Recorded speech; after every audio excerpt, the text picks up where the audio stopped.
नहीं देखिए, ये तो सिर्फ बिहार में नहीं हो रहा है, पूरे देश में जो इसके विरुद्ध जो चल रहा है, ये बहुत दुर्भाग्य की बात है। आगजनी तो खैर नहीं होना चाहिए, किसी भी आंदोलन का एक आंदोलन का स्वरूप होना चाहिए, लेकिन जो ये आक्रोश दिख रहा है वो होना नहीं चाहिए, लेकिन ये आक्रोश दिख रहा है। तो कहीं ना कहीं मुझे लगता है कि सरकार को भी सोचने की ज़रूरत है, सरकार को भी सोचना चाहिए कि युवाओं के भविष्य के साथ खिलवाड़ ना हो।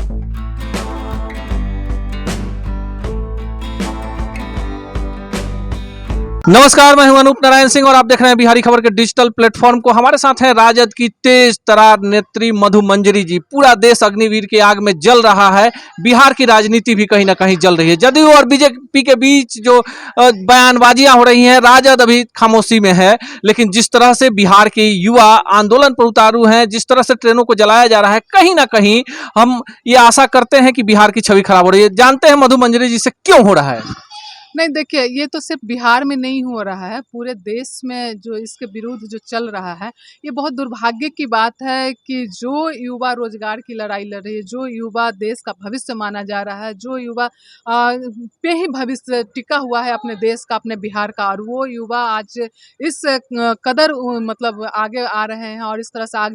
आगजनी तो खैर नहीं होना चाहिए, किसी भी आंदोलन का एक आंदोलन का प्रारूप होना चाहिए, लेकिन जो ये आक्रोश दिख रहा है वो होना नहीं चाहिए, लेकिन ये आक्रोश दिख रहा है। तो कहीं ना कहीं मुझे लगता है कि सरकार को भी सोचने की ज़रूरत है, नए सिरे से सोचने की ज़रूरत है कि ज़रूरी नहीं है कि आज कौन सपोर्ट कर रहा है कौन विरोध में। पहले तो युवा ही जागरूक किया और युवा आगे आए हैं, और युवाओं का सपोर्ट और विरोध की बात ही नहीं है। सबसे बड़ी बात है कि युवाओं के रोजगार की बात है। और जिस तरह से ये जो अग्निकांड जो हो रहा है, ऊपर से लेकर सिर्फ अग्नि तक ही कांड हो रहा है, ये दुर्भाग्यपूर्ण है, देश के लिए बहुत बड़ा दुर्भाग्यपूर्ण है, और युवाओं का भविष्य के लिए भी बहुत दुर्भाग्यपूर्ण है। तो मुझे लगता है थोड़ा शांति से ये जो भी उनके आप को मांग है, उसको मांग को मांगना चाहिए, और सरकार को भी सोचना चाहिए कि युवाओं के भविष्य के साथ खिलवाड़ ना हो। क्योंकि अगर कहते हैं ना कि अगर हम और आप अगर एक दिन भी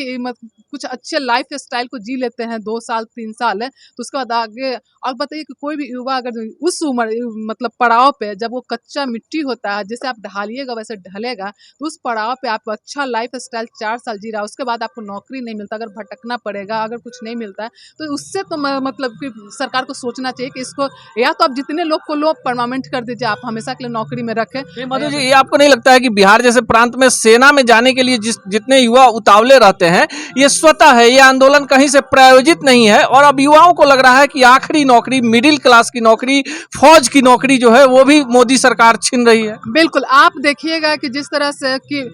फौज में कौन जाता है,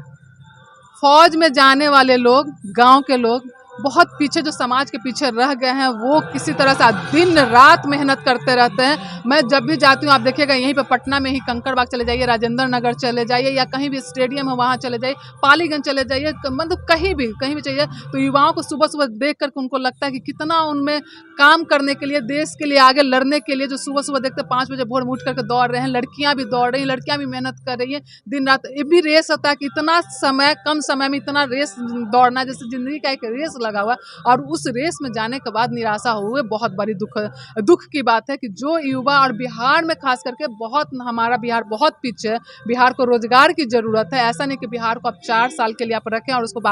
वापस भेज दें, तो उसके बाद वो कहाँ जाएंगे? उस समय तो फिर वो इंजीनियरिंग की पढ़ाई भी नहीं पढ़ पाएंगे, ना मेडिकल की पढ़ाई पढ़ पाएंगे। तो ये सरकार को सोचनी चाहिए कि आप जिनको भी रखें परमानेंट रखें, या तो फिर आप स्कूल में कर देना, आप क्लास 7 से लेकर 10th तक का जो है वो कर दीजिए कि आप फाइनल कर दीजिए कि हाँ, आर्मी के रूल के हिसाब से इसकी पढ़ाई होगी। आप पढ़ाई में इतना सक्षम बना दीजिए कि आपको इसकी ज़रूरत ही ना पड़े। आप मत दीजिए ना, सैलरी मत दीजिए, लेकिन जो उनका जो 7वां से लेकर के 10वां तक के 12th तक की पढ़ाई जो है वो कर दीजिए, पूरे स्कूल का सैनिक स्कूल टाइप से बना दीजिए, उस तरह का ट्रेनिंग दीजिए, वहाँ पे काफी अहम सवाल आपने उठा दिया। आपको नहीं लगता है कि जातीय जनगणना पर सर्वदलीय बैठक हो जाती है, सर्वदलीय शिष्टमंडल चला जाता है, आज पूरे बिहार के युवा जिनको रोजगार, आपकी पार्टी भी, आपके जो नेता है तेजस्वी यादव लगातार विधानसभा चुनाव में कह रहे थे कि हमारी सरकार आएगी तो 20 करोड़ लोगों को रोजगार मिलेगा, 10 करोड़ लोगों को रोजगार मिलेगा, और यहाँ रोजगार छीना जा रहा है, चाहे बैंकिंग हो, रेलवे हो, और अब सेना की बात है। आपको नहीं लगता है कि बिहार में जिस तरह के अराजक माहौल है, ऐसे माहौल में एक सर्वदलीय शिष्टमंडल केंद्र के पास जाना चाहिए बिहार से? एकदम बिल्कुल जाना चाहिए। आपने देखा कि जिस तरह से अभी आप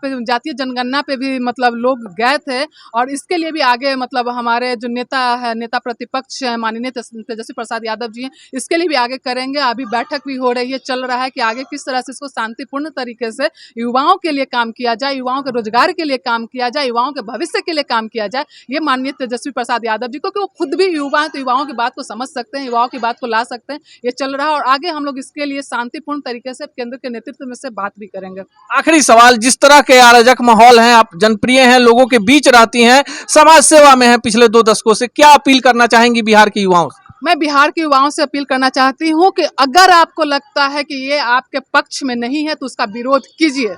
आपका मांग जो है वो मिलना चाहिए, जो आप मांगते वो सरकार से मांगना चाहिए। लेकिन आगजनी से ये सब जो चीज़ है, आग लगा देंगे, जो देश की संपत्ति है इसको बर्बाद किए बिना शांतिपूर्ण तरीके से धरना प्रदर्शन दे करके, आक्रोश कर करके इसका विरोध करना चाहिए। क्योंकि अगर आपके पक्ष में नहीं तो आपका विरोध करना आपका अधिकार है, लेकिन एक आग्रह है कि आप देश की संपत्ति को बर्बाद ना करें। ये आपकी संपत्ति है, आप लोग हम लोग हमारी संपत्ति है, ये आपसे आग्रह है, लेकिन विरोध जारी रहना चाहिए, ये भी मेरी आग्रह है। ये है मधु मंजरी जी और इनका साफ मानना है कि जानबूझकर केंद्र सरकार बुनियादी समस्याओं से आम आदमी का ध्यान हटाने के लिए इस तरह की योजनाओं को लेकर आ रही है, और आने वाले समय में इस तरह की योजनाएं देश के युवाओं के लिए काफी घातक होगी। और साथ ही साथ युवाओं से अपील भी कर रही हैं कि आप विरोध कीजिए, उसके साथ सब लोग हैं, लेकिन कहीं भी देश की संपत्ति को नुकसान पहुंचाना देश हित में नहीं है। मिलेंगे किसी अन्य शख्सियत से इसी चैनल पर, इसी कार्यक्रम में, तब तक के लिए दीजिए विदा, नमस्कार।